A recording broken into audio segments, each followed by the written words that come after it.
বিভূতিভূষণ বন্দ্যোপাধ্যায়ের লেখা ছোট গল্প বাটি চচ্চড়ি। সংসারটা এমন কিছু বড় নয়, মাত্র দুটো মেয়ে মানুষ এবং একজন পুরুষের সমবায়ে গঠিত। ডাক্তার, ডাক্তারের বউ এবং তাদের এক বিধবা পিসিমা। আবার এই পিসিমা ডাক্তারের চেয়ে বছর 10 ছোট। সরকারি হাসপাতালের পুরনো ডাক্তার। চক্রধরপুরে বদলি হয়েছেন সম্প্রতি। ছোট্ট সংসার আরও ছোট্ট একখানা বাড়িতে অবস্থিত। বেশ ভালোভাবেই চলছিল, সুখে শান্তিতে, হাসিতে আনন্দে। উদয়াস্ত সুমহান কাল কেটে যাচ্ছিল মোহন ছন্দে। এহেন সময়ে ডাক্তার একখানা চিঠি পেল এই মর্মে, কলকাতা থেকে নাকি তার বাপের ছোট কাকার বড় ছেলের রুগ্ন বধূ আসছে তার শরীরের ক্ষতিপূরণ করতে এই পাহাড়ের দেশে।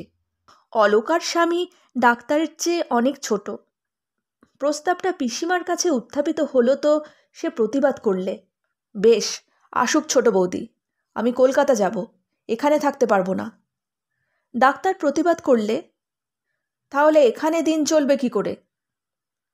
সে আমি কি জানি ভাইপো। পিসিমা ওই বলেই ডাক্তারকে সম্বোধন করে, কিন্তু বৌমা আসছেন রোগা মানুষ, তাকে দিয়ে তো আর সংসারের কাজ করানো যাবে না। আর তোমাদের বউ তখন হয়ে পড়বে একা। ছেলে পেলে নিয়ে আর কদিন সামলাবে বলো? তাছাড়া কলকাতায় তো দেখছি মানুষের অভাব তেমন নেই। সুতরাং পিসিমাকে থেকে যেতে হলো। অলকার সঙ্গে তার আজ প্রায় 5 বছরের বিবাদ। সেই বিবাদের ঝাঁঝেই সে প্রতিবাদ করেছিল। তবে সে প্রতিবাদ টিকল না কিছুতেই ডাক্তারের প্রবল যুক্তির কাছে। ওদিকে অলকা এলো যথাসময়ে। দীর্ঘদিন ম্যালেরিয়ায় ভুগে ভুগে তার দেহের সক্রিয় কলকবজাগুলো অচল প্রায় হয়ে গেছে। শরীরের সেই কান্তি বা শোভা নেই। মুখশ্রী হয়েছে কালিমালিপ্ত। গায়ের হাড়গুলো এমনভাবে বার হয়ে পড়েছে যে তাদের এক একখানা করে গোনা যায় অক্লেশে। আসার পরের দিন তো ডাক্তার পরীক্ষা করলে, দেখলে জীবনের আশা বড় কম। নিজের মৃত্যুর জন্যে সে নিজে দায়ী, কারণ সে মৃত্যু ডেকে এনেছে অযথা, নিজের নির্বুদ্ধিতার ফলে এবং চিকিৎসার অভাবে। এমনকি একথা বললে হয়তো অত্যুক্তি হবে না যে সে ক্ষয়ে ক্ষয়ে নিঃশেষের পানে এগিয়ে যাচ্ছে ক্রমশ নিছক ভাইটামিনের অভাবে বা খাদ্যপ্রাণের অকিঞ্চিৎকরতায়। স্বামীর দীর্ঘদিনের বেকার অবস্থা রোগের আরেকটি বড় কারণ বলা যেতে পারে। যা হোক, বৌমার চিকিৎসা এবার চলতে লাগলো যথাসাধ্য, কিন্তু সে চিকিৎসার কোনো সুফল ফলল না মাসখানেকের মধ্যেও। ডাক্তার হতাশ হয়ে মাথায় হাত দিয়ে বসল। তবু অলকার রোগ আর কমল না, পরন্তু বৃদ্ধি পেতে লাগলো একটু একটু করে দিন দিন, সকল চেষ্টাকে ব্যর্থ প্রতিপন্ন করে। অলকার নুন খাওয়া নিষেধ। কোনো এক রাজার মেয়ে নাকি তার বাপকে নুনের মতো ভালোবাসত, সুতরাং নুনের প্রয়োজনীয়তা কিংবা গুণ সামান্য নয়। তাই অলকা সচরাচর নুনহীন তরকারি খেত না। ডাক্তারের বউ আবার লোককে খাওয়াতে নাকি বড় ভালোবাসত। সুতরাং অলকার খাওয়ার কষ্ট দেখে তার করুণ মন ক্লিষ্ট হতো অত্যন্ত। অনেক বলে কয়ে সে স্বামীর কাছ থেকে বৌমার সামান্য একটু বাটি চচ্চড়ি খাবার অনুমতি পেয়েছিল এবং প্রতিদিন তার জন্যে একটা বাটি চচ্চড়ি করে দিত সযত্নে। সেদিন অনেকগুলো বিছানা পরিষ্কার করে উঠতেই ডাক্তারের বউয়ের বেশ বেলা হয়ে গেল। পিসিমা তাড়াতাড়ি স্নান করে এসে রান্না করতে বসল, আর বৌমা বাতায়ন পাশে বসে দূর আকাশের পানে তাকিয়ে দেখতে লাগলো অপরূপ মেঘের খেলা। দূরে অতিকায় ধূমের মতো দাঁড়িয়ে আছে আকাশচুম্বী পর্বত, তার নিচে ইতস্তত বৃক্ষলতা শোভিত কালো বর্ণের ছোট ছোট পাহাড়, তাদের গায়ে লাল কাঁকড়ের বঙ্কিম পথরেখা। মনে হয় যেন কোন অচিন দেশে চলে গেছে পাহাড়ের বুক বয়ে। বৌমা অন্যমনস্ক হয়ে ভাবছিল। এমন সময় ডাক্তারের বউ ভিজে চুল মুছতে মুছতে এসে বললে, বৌমা আজ কি দিয়ে দুধসাবু খাবে? যা হোক দিয়ে খাবো এখন মা। কেন বাটি করতে দিলে না? থাকগে, কুটনো তো সব কোটা হয়ে গেছে। তা হোক, তুমি একটা বাটি করতে দাও মা। কথা শেষ করে ডাক্তারের বউ গৃহত্যাগ করে, আর বৌমা উঠে যায় বাটি চচ্চড়ির কুটনো কুটতে। পিসিমা কড়ার ওপর মাছ দিয়ে একবার বটির পানে তাকিয়ে নিল, তারপর বললে, বলি, হ্যাঁ গো বৌদি, আমার গতরে কি এমন পোকা পড়েছে? বৌমা সবিস্ময় কয়, কেন ঠাকুরজি? মুখরা পিসিমা তখন ফেটে পড়লেন। আমি কি বাটির কুটনো কুটতে পারি না? না কুটলে হাতে পক্ষাঘাত হতো। তেজ করে আমায় একবার বলা হলো না? রোগ তো 12 মাস লেগেই আছে, তার আবার অত দেমাক কিসের? রুগ্নবধূটির শুষ্ক নয়নদয় বিদীর্ণ করে ঝরে পড়ে অঝরে মুক্তোর মতো অশ্রুকণা, নিদারুণ ঘৃণায় ও বেদনায়। ননদের এই বাক্যবাণের সুতীব্র আঘাতে স্বামীর অর্থহীনতা এবং নিজের রোগের চিন্তায় তার সারা কোমল অন্তরাত্মা সহসা রিরি করে ওঠে। আর পিসিমার মুখে তখন যেন তুবড়িতে আগুন লেগেছে। সমস্ত বারুদ না নিঃশেষিত হলে সে নীরব হবে না। বৌমা আস্তে বাটিটা নিয়ে আসে সকলের অজ্ঞাতসারে। ঘণ্টা দুয়েক পর পিসিমার বারুদ ফুরিয়ে যেতে ডাক্তারের বউ এসে বললে, বৌমা, বাটি আমায় দাও মা, আমি করে দিচ্ছি। ছি ছি ছি, মানুষকে মানুষ অমন করে বলে? 20 বছরের রোগশীর্ণ বধূটি আজ সারা হৃদয় মথিত করে কেঁদে ফেলল বিপুল বেদনায়। শ্বশুর শাশুড়িকে অকালে হারিয়ে সে আর বিধবা ননদের গঞ্জনা সহ্য করতে পারছে না। ডাক্তারের বউ আঁচল দিয়ে তার চোখের জল মুছিয়ে দিয়ে বললে, কেঁদো না মা, বাটিটা আমায় দাও। না থাক মা, বাটি আমি আর জীবনে খাবো না। ছি, সে কি হয় মা? খুব হয়।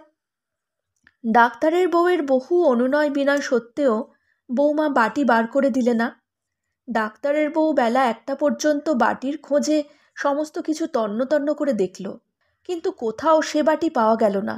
আর পাওয়া গেল না সেই কোটা তরকারিগুলো। সেদিন রাতে ডাক্তার গিয়েছে রিহার্সাল দিতে।